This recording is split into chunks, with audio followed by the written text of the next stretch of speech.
A very good afternoon to you all. Thank you for making the time despite the late hour. It's my pleasure to introduce you Major General Bahrami, who is the acting Afghan Defense Minister, who just came out from the meeting on Afghanistan in Resolute Support format. Major General Bahrami will give an introductory statement and then he will take questions. Sir, over to you. Bismillahirrahmanirrahim. Good evening, ladies and gentlemen. Thank you for being here and most welcome to this press conference. Assalamu alaikum wa rahmatullahi wa barakatuh. First, I would like to give a very roughly information regarding to the military situation in Afghanistan. And after that, I will talk a little bit regarding to our 4 years progressive plan for the NDSF, Afghan National Defense Security Forces, and after that we will go through to take your questions. در ابتدا ما میخوایم که یک بسیار مختصر معلومات راجع به وضعیت نظامی افغانستان برایتان بدم. از همکارای ما دکتر سید شد هستی از همکارای ما را همراهی میکنه به خاطر که دانسته باشیم دقیق برایتان معلومات بدیم. در دو بخش در بود نظامیش صحبت میکنیم. یکی که طی سال گذشته دشمن کدام اقدامات مهم نظامی را داشت و اقدامات جلوگیری کننده ما و یا اقداماتی که ما با شکست مواجه کرده باشیم. We prevented them from achieving their goals and objectives and the operations that we have had over the last 3 months. I will cover those and provide you information on them. Over the last year, we had the Omari operation. The enemy started that in 21 provinces, actually, simultaneously, they conducted operations. In 10 provinces, it was very serious. The combats with our security forces and defense forces in Helmand, in Kandahar, in Uruzgan, in Kunduz, in Baghlan, in Nangarhar, Paktika, Faryab, and Farab provinces.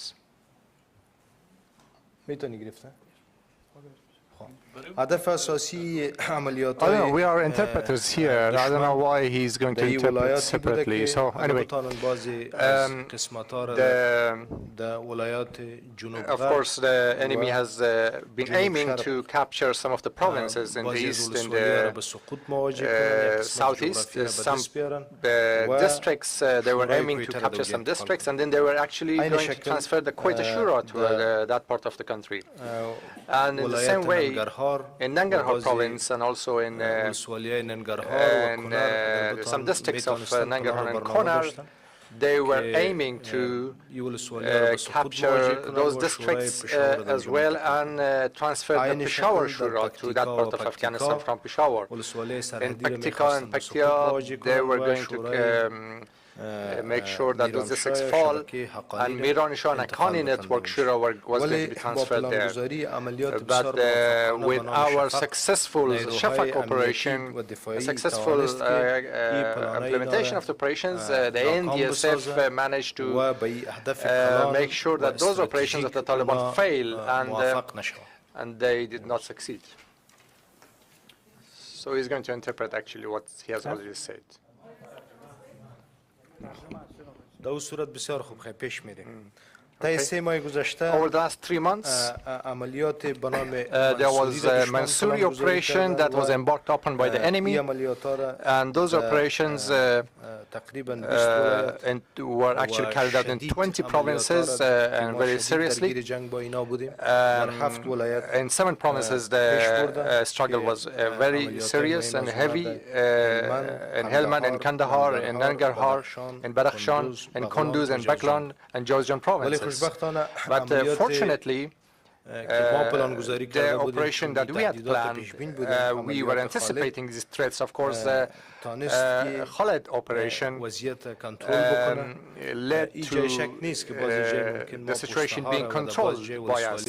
Of course, some districts, some checkpoints were lost temporarily, but ANDSF as a whole was successful to recapture those checkpoints or districts. Over the last 3 months, there were strategic objectives and games. I would like to focus on 3 points. In Kunduz, for example, the plan was to simultaneously carry out operations in 2 places. In Baghlan, for example, they were planning to block the highway and to put more pressure on Kunduz. This was their plan. And they were going to capture Kunduz. And at least they were going to capture 2 districts, Imamsab district and also the Dashtarchi district. But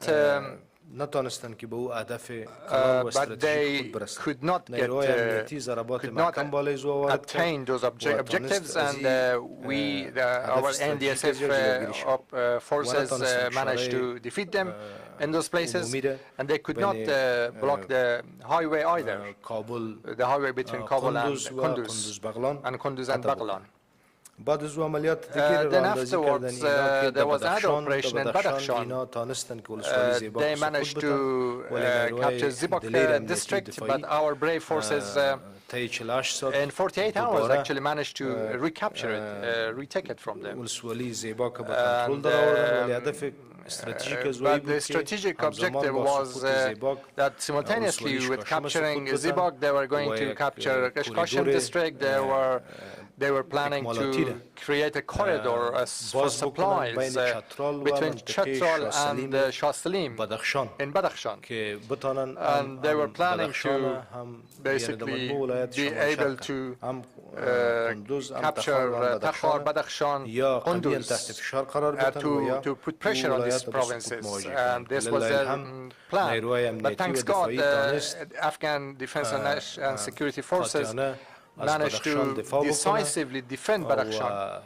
And Kashkashan was defended, Zibok was captured by our forces, and Warduch also, which is a valley, a very difficult valley strategically, geographically it was under their control, but they suffered a lot of casualties there. In Nangarhar, recently, the press is aware that there were large-scale operations in Chaparhar by Daesh, by ISIS, in Chapargan, and also in Tora Bora. That was under their control, but our NDSF, with support of air support by Resolute Support mission, in 24 hours actually, we managed to recapture Chaparhar district from ISIS, and in 48 hours, Pachiragam district was recaptured. In 72 hours, Tora Bora was also recaptured by us, which is a strategic point, actually. And in recent years, in 2-3 decades, actually, neither Afghan nor foreign forces managed to go to Tora Bora, but our brave forces, both from the police and from the army, and also from the national security, with the support provided, air support provided by the RSM, we managed to bring those areas under our control, which is an indication of our capabilities and our abilities as a caretaking Minister of Defense. Together with my security team and the leadership of the Ministry of Interior as well, and the National Security, and also the leadership of the Corps 201, we went there and we visited the Tora Bora areas in Solomon Khel, Alef Khel areas, and the heights of the mountains. We managed to actually go there and hold even a press conference in the heights of the mountains in Tora Bora with the media. And we were actually aiming to show to everybody that we can دفاعی افغانستان و دولت جمهوری اسلامی افغانستان به حمایت با همکارای بین‌المللی ما و متحدین ما بالای ساحه افغانستان و بالای اراضی افغانستان حاکمیت دارند و در جایی که بخواهند عملیات بکنند توانمندی ایره دارند. راجع به پلان 4 ساله انکشافی ما که یقیناً تضمین کننده امنیت افغانستان و ثبات افغانستان است. بسیار کوتاه معلومات میتیم که این پلان دا پلان ده یو د امغه مهم او با ارزښت پلانونه ده چې په دې کې مهم ټکی دا ده چې موږ سپیشل فورس قوتونه یا خاص قوتونه کماندو قوتونه دوچنده کیږي او موږ هوایي قواوې ان شاء الله چې لوړ ظرفیت ته رسیږي او په دې پلان کې موږ دقیق او پلان شوی کار به په اصلاح او انکشاف د کادر د رهبری باندې کوو او واحد قومنده باندې به موږ کار کوو چې یونیټي اف چاین کمان پکې تامین شي او په ستراتیژیکي اړیکو باندې چې امنیتي قواو دپاره ډیر مهم ده په دې برخه کې به موږ کار کوو. مشکل خو دا چیز پیدا نشد ترجمه برایتان ځای لري چې په همدې هغه کې د ننني د ناتو د غړو د مملکتونو نه او د سکرتر جنرال نه په خاصه توګه مننه وکړم چې په مجموع کې ټول مملکتونه د ناتو غړي خپل کامل حمایت د کامل سیاسي حمایت د دولت د جمهوری افغانستان دولت د افغانستان نه او د صلح د پروګرام نه خپل مکمل او بشپړ ملاتړ وښوده او په مجموع کې ټول د ناتو غړي مملکتونه خپل مالی دوام د دې کومکو ژمنه وکړه او ټول غړي مملکتونه تعهد په دې وکړه چې موږ 4 کلن پلان تایید کړ او ټول په یو غږ ویل چې د ده په تطبیق کې هر یو په خپل نوبت ملاتړ کوي او کومک کوي. یک تعداد زیادی از کشورهای شامل عضو ناتو به اعزام عساکر و مربیانشان و مشاورینشان متحد شدند. Most of NATO countries have shown their pledges to send their mentors and advisors. So this was some information that was going to provide you briefly. Now, if there is any question, I'm here to answer. Okay. Obviously, for the international journalists, we will provide the audio file with the translation later on. Let me give the floor first to Wall Street Journal. Julian. Julian Barnes, Wall Street Journal. I wonder if you could talk a little bit about what you heard in the discussions today, the kind of additional commitments that the Secretary General and allies were talking about. Do you believe that this will make a difference in the fight in Afghanistan? Is this enough troops that in general allies are talking about, or are a few thousand more not going to be enough to make a difference?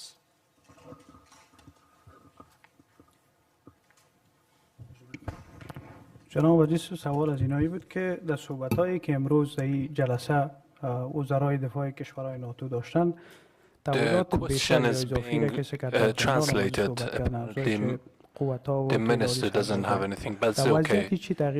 Yeah, that's there. به پیروزی میرسانه ما رو، یعنی و تعداد قطعات اضافی یا عساکر اضافی که تعهد کردن، این بر از این که وضعیت تغییر بخوره ما به پیروزی برسیم، آیا تعداد کافی است؟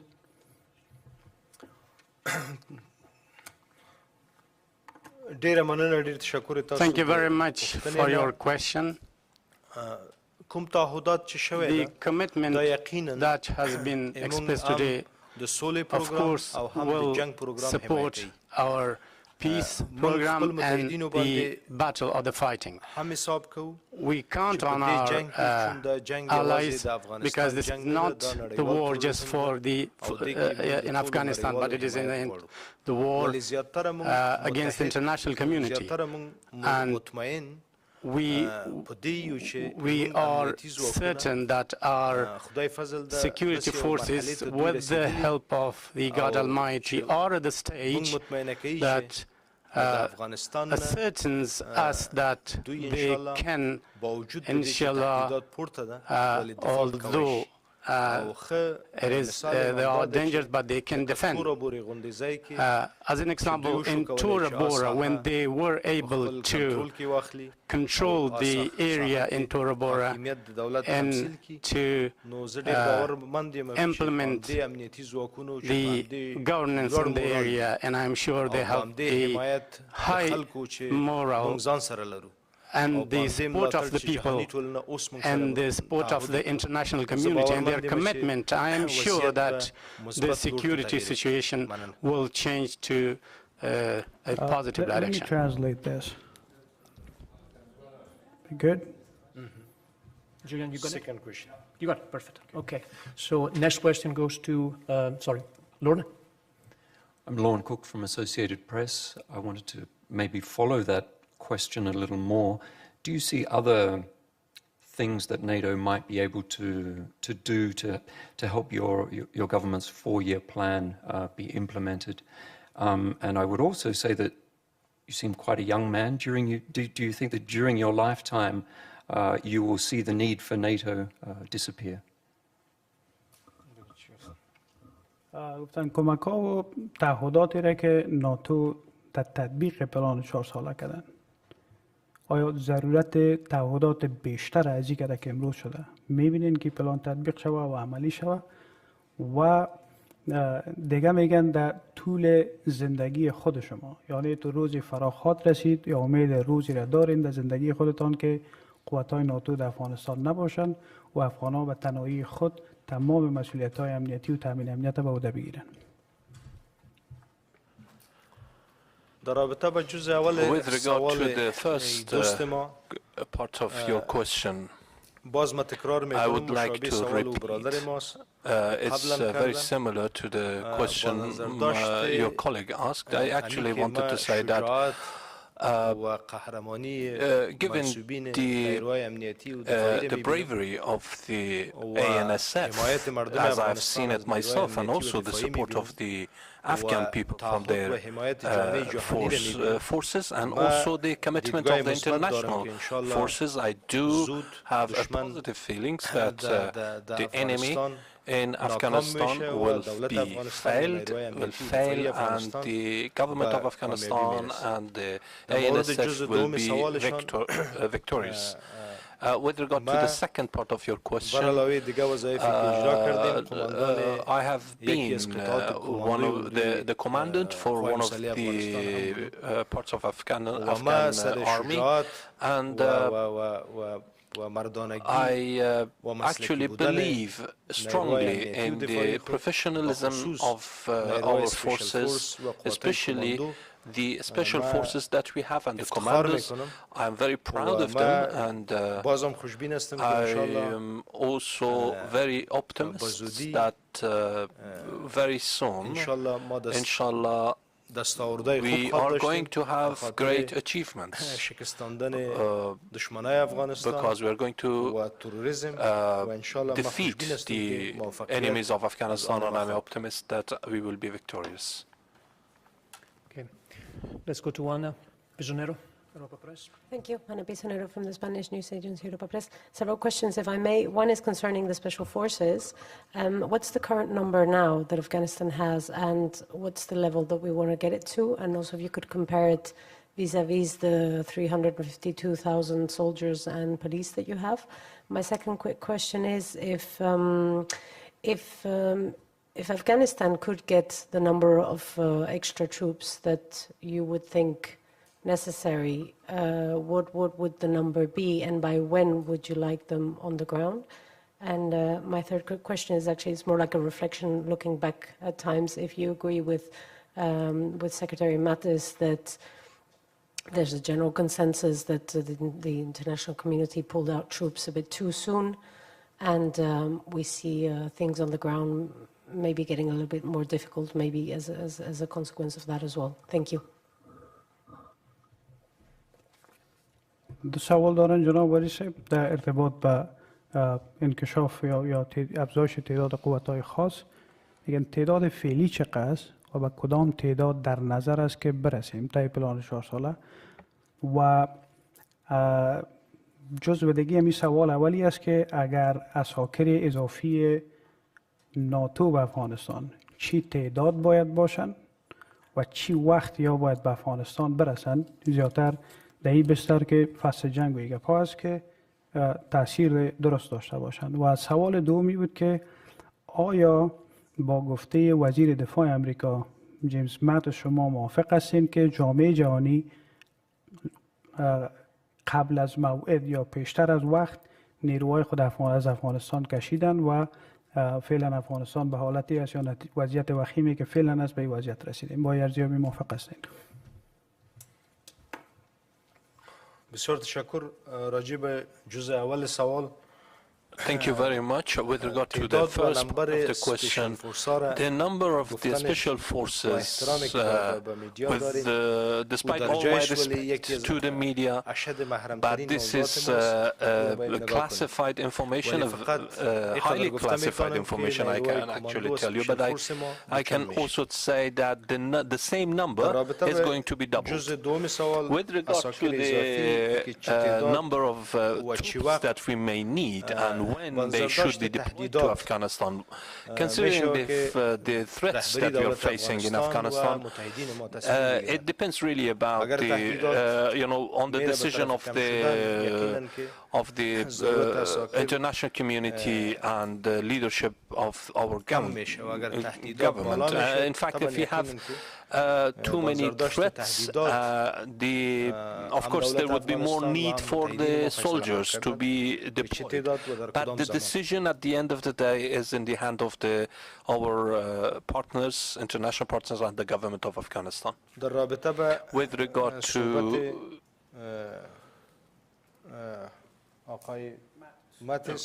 with regard to what Mr. Mattis said, and you said that you quoted him saying as international community actually took out their forces too early. Well, we do respect the opinion of our friends, but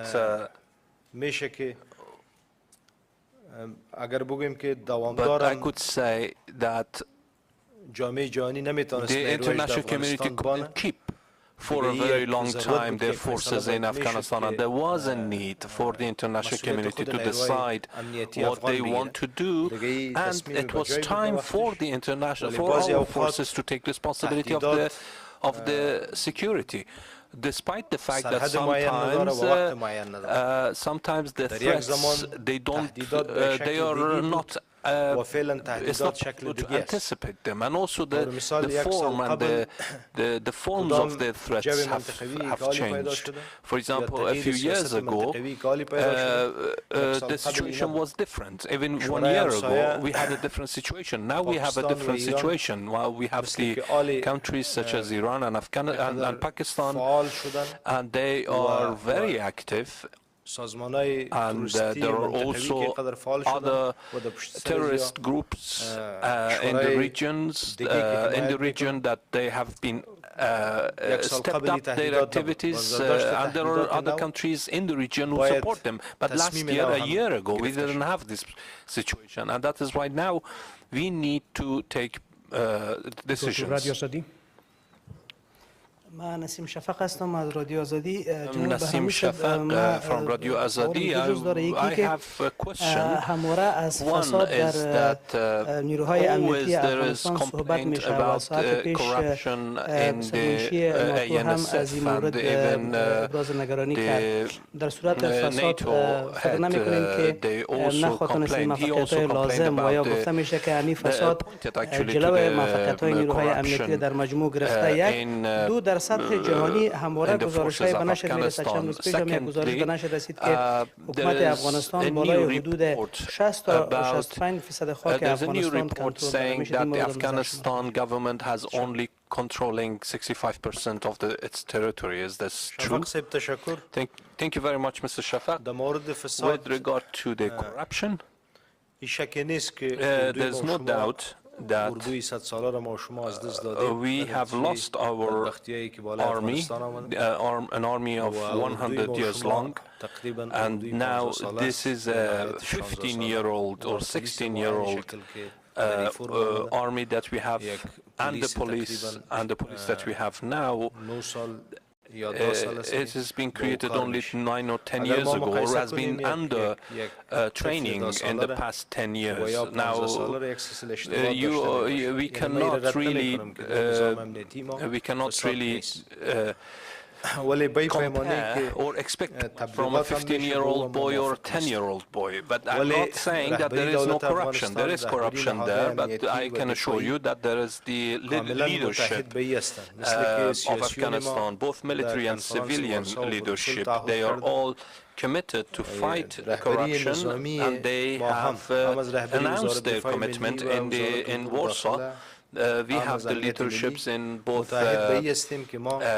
Ministry of Interior and Ministry of Defense. We are committed to mitigate the corruption in our sections and gradually just eliminate corruption in security forces and security structures, and make sure that there are professionals and honest people who are going to come and work. And when these people come to work, and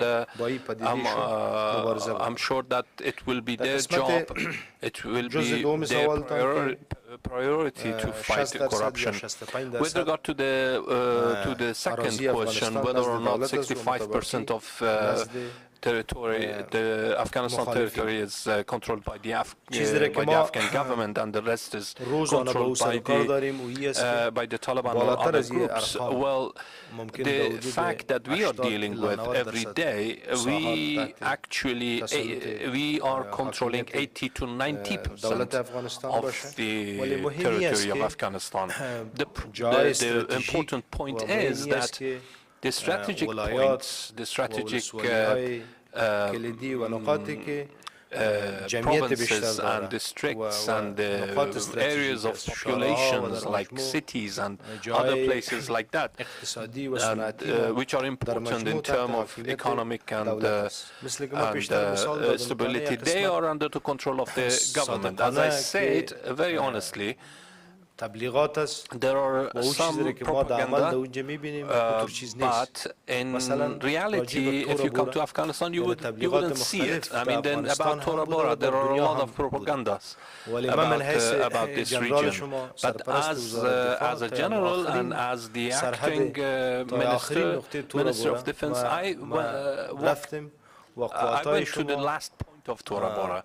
I walked there and I saw our forces, the military forces of Afghanistan. They have been present in all the heights of Tora Bora, and they controlled everywhere. And this shows actually that the Afghan government and the ANSF, they have a full control over Afghanistan's territory. And of course, I'm not saying that saying that the enemy doesn't control any places. Of course, we have lost sometimes some districts, but there is no place that we have lost and we haven't been able to recapture. So there is no place where the Afghan army has planned to capture and has failed. There is no such place. So I can assure you that the Afghan army and Afghan police, they are very capable. And I give you another example. In 2014 and even before that, if we wanted to do an operation, it took us a week. It would take us a week. It would take us a week to plan it. For example, Danga district in Konar, we had the same problem. But now, even right now, as I'm speaking to you, the Afghan forces actually plan and carry out 15 to 16 military operations. And with the help of course, with our international friends. And this shows how capable the Afghan forces have become. And this shows also the control of Afghan government over its territory.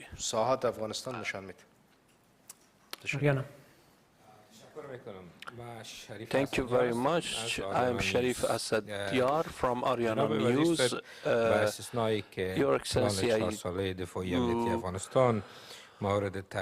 with regard to given the fact that the roadmap, the 4-year roadmap, has been welcomed by international community,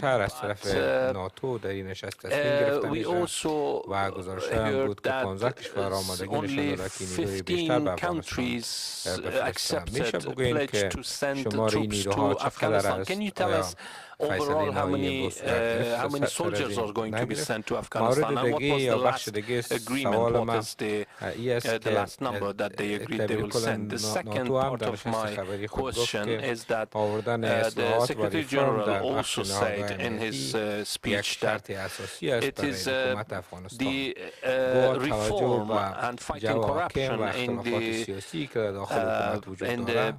security sector is very important for NATO and also for the Afghanistan and also for NATO. So, considering the fact that there is a rift, a political rift in Afghanistan, how do you see this to be possible?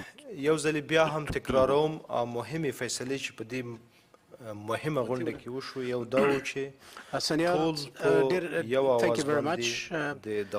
What was important in the Defense Ministerial Meeting was that all participants declared their support of the Afghan National Unity Government, particularly the Kabul Conference on the Peace and Reconciliation.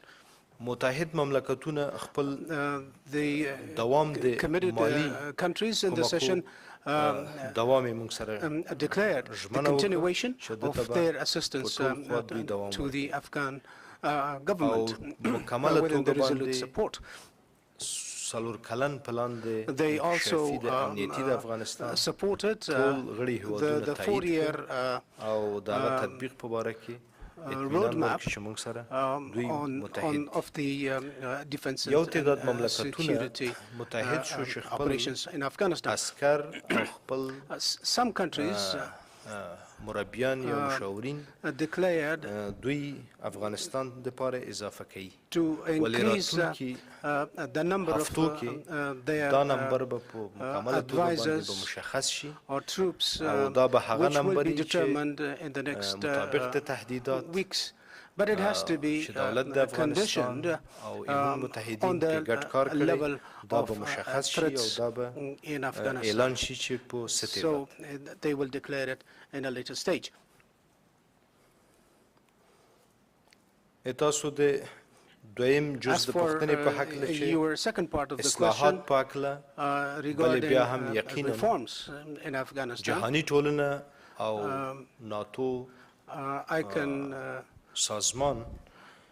assure you that the international community, including NATO, want the Afghan government to realize genuine and real reforms in Afghanistan and bring about transparency and imply good managers to lead the security institutions and systems.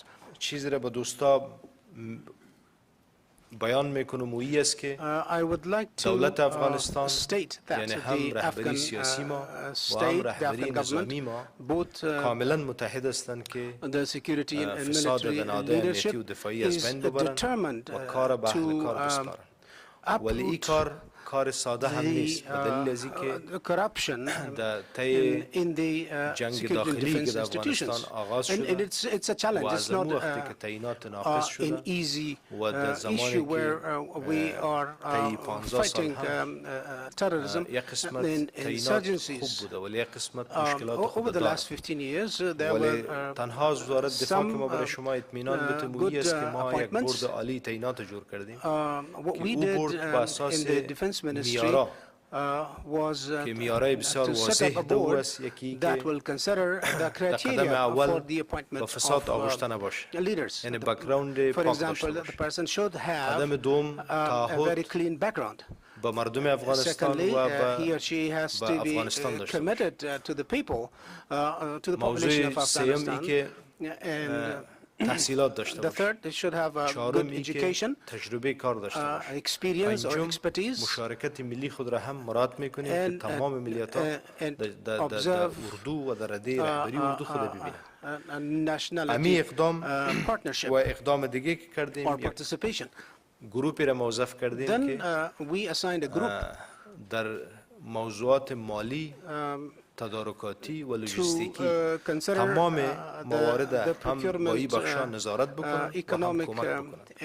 فاکترین جنرالار ما در دو کمیته هم کمیته تعیینات و هم کمیته شفافیت و تدارکات موظف کردیم. این کمیته موظف است که در هر 15 روز برای ما و رهبری وزارت دفاع ملی از اجرات خود و ما باور دارم که به این ترتیب ما پیش بریم.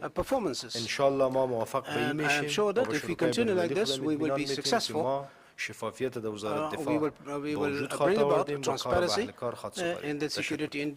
Question to Pajwak. And appoint people on their merits. نن د عراق لومړي وزیر چې د داعش بل مهم مرکزي ونیو ویل کېږي چې په سوریه او عراق کې داعش له ماته سره له مخامخ کېدو وروسته اوس دوی غواړي افغانستان ته وتښتي او دلته ځان ته خوندي مرکزونه جوړ کړي. د افغانستان حکومت او په ځانګړې توګه د امنیتي ادارې دفاع وزارت دې لپاره څه تدابیر نیسي چې د دې مخنیوی وکړي او نن د ناټو په دې غونډه کې د داعش په ګواښونو باندې خبرې وشوې. So, did you talk about such threats to Afghanistan in the meeting? جناب کاکر صاحب. Thank you very much, Mr. Kakar. ما مخکې د داعش په اړه معلومات ورکړه. افغانستان کې داعش دونه ځواکمن ده. راتلونکي حرکت یې هغه په توره بوره کې و چې تاسو امنیتي ځواکونه activity they had was in Tora Bora area, په ډېر کم وخت and you witnessed that within 72 hours we managed to get control of Tora Bora. کوم تلفات یا ضایعات یا شکست چې دوی په عراق او سوریه کې لیدلی the casualties they have experienced in Iraq and Syria. هلته ډېر فعال دي داعش ولې دلته ډېر فعالیت یې موږ نه احساسوو. It seems they are much active in these regions but not in Afghanistan. But I can assure you that the security forces in Afghanistan do have the capability to defeat Daesh or ISIS and will not allow them to have control or a geographical area in Afghanistan and pose a threat to the security. I think it's not necessary to repeat this. Our security and defense forces are capable of confronting them.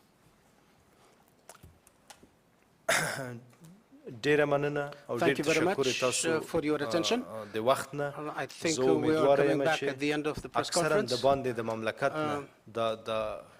احوال و خبرونه ډېر په بل رقم را رسیږي ولې امیدوارم چې the information outside the country about Afghanistan is received differently. افغانستان کې او هم په نړۍ کې I hope that حقیقي شکل باندې چې this تاسو په event is covered in a genuine way both in Afghanistan and outside so that the people are informed about the truth in our country. Thank you so much regarding to your attention to my press conference. Many thanks. Thank you very much. Thank you. This concludes this press conference. Bye.